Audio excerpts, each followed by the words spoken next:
Synchronous মোটরের ভিকার, ঠিক আছে। খুলে ফেলি।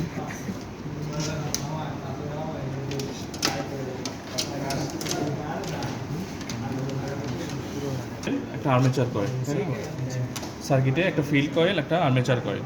যেটা ফিল্ড কয়েল সেখানে আমাদের দিতে হবে ডিসি, মানে মোটরে কি হয় স্ট্যাটর, রোটর বা ফিড আর্মেচার যাই হোক দুইটাতেই আমাদের সাপ্লাই দিতে হয়, তারপরে ঘুরতে থাকে। অন্য ক্ষেত্রে আমরা তাই দেখছি, ডিসি মোটর যখন করছি আমরা ওইখানেও কিন্তু আমরা একই ভোল্টেজ স্ট্যাটরেও দিছিলাম, রোটরেও দিছিলাম, এখানেও তাই।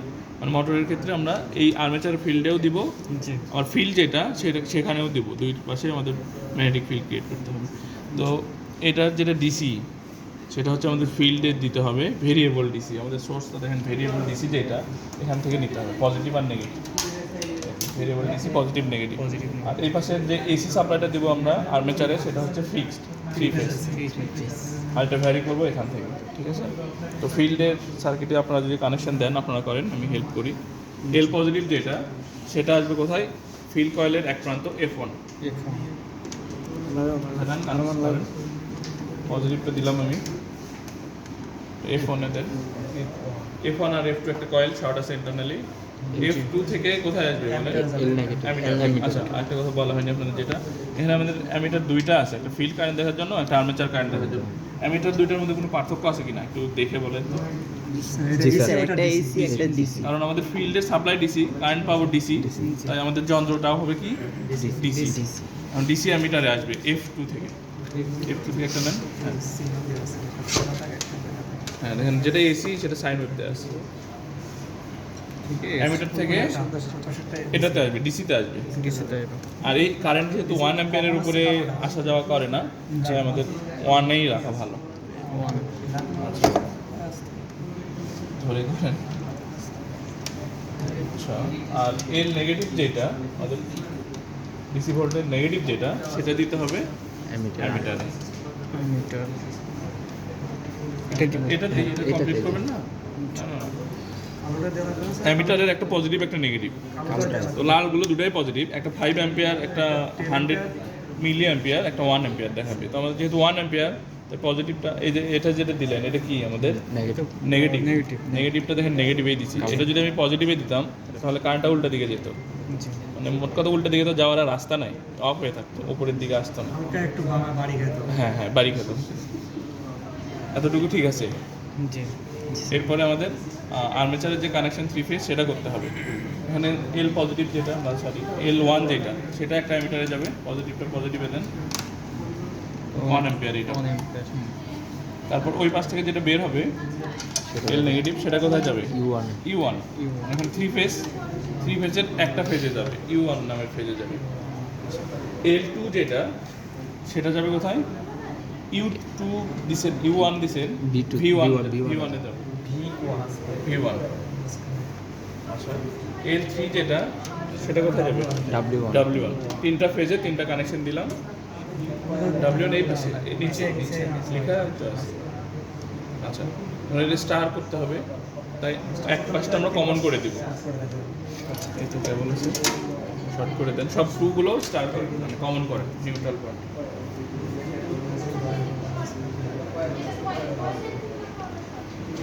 আচ্ছা, আমাদের কানেকশনটা বুঝতে পারছেন?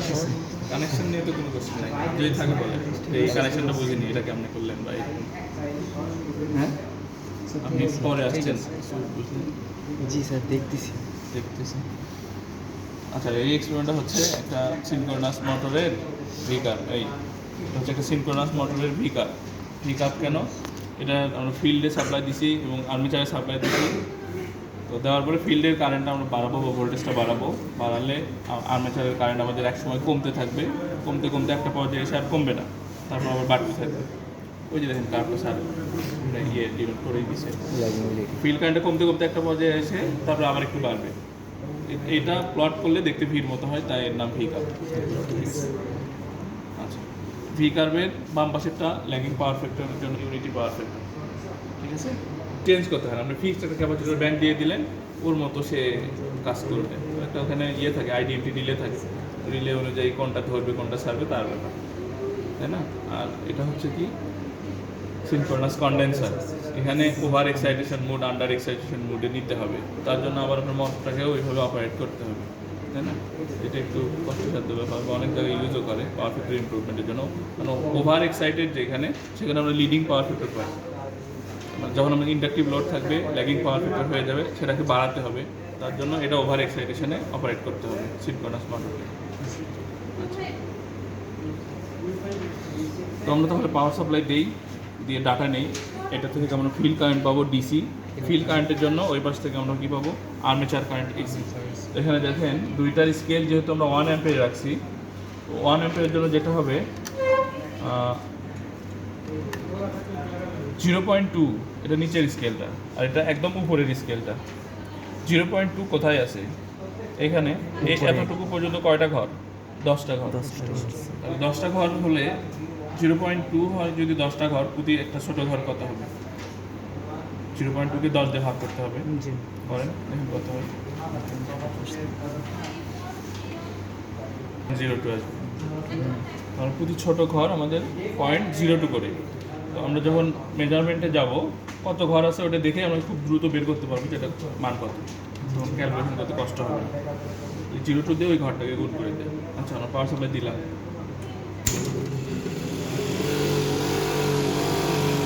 এই 0 অবস্থায় আছে, কিন্তু ওই কিন্তু ম্যাক্সিমাম অবস্থায় আছে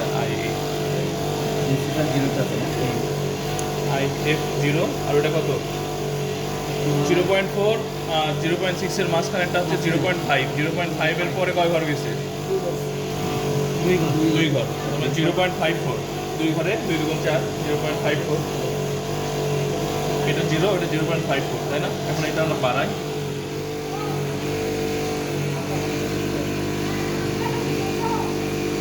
কত ঘর গেছে? এটা সোজা দিয়ে আসলে সে দেখবেন কয় ঘর গেছে?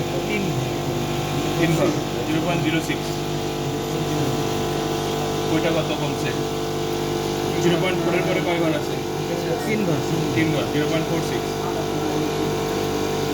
আচ্ছা, এটা 0.2 আর 0 মাঝখানে, তার মানে 0.1। IF 0.1, ওইটা কত? 2 না, 0.4। 0.4 একটু কম, মানে 0.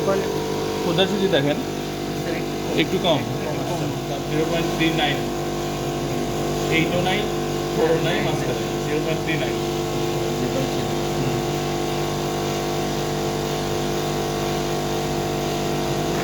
কয় ঘর গেল? 0.1 এর পরে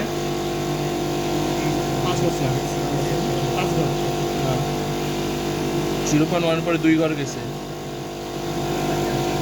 0.1 তো মাঝখানের ঘরটা, 5 ঘর, তারপরে আরো 2টা গেছে, 7 ঘর গেছে। 0.1 ডাবল 7 ঘর 1.1।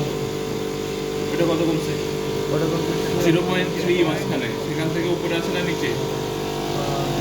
বরাবরই আছে। 0.3 লিখে তাহলে এখন 0.2-তে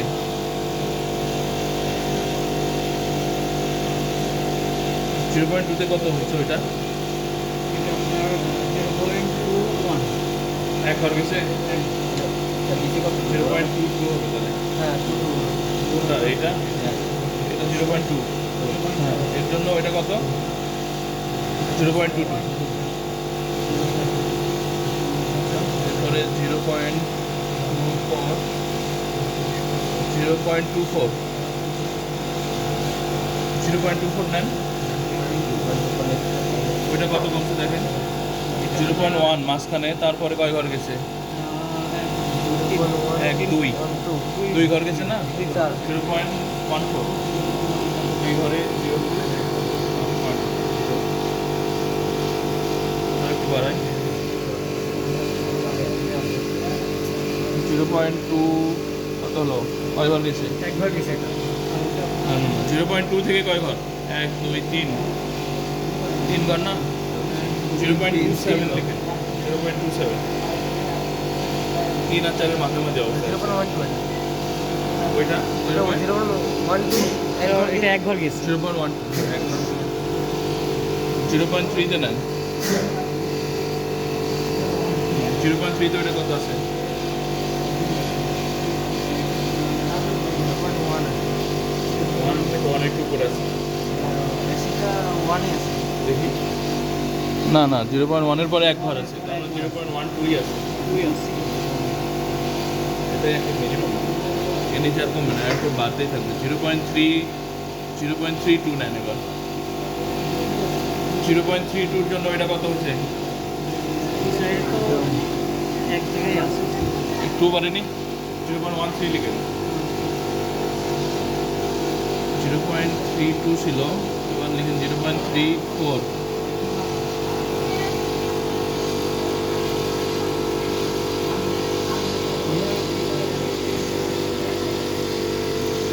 জিরো পয়েন্ট থ্রি ফোরের জন্য ওটা কত হচ্ছে?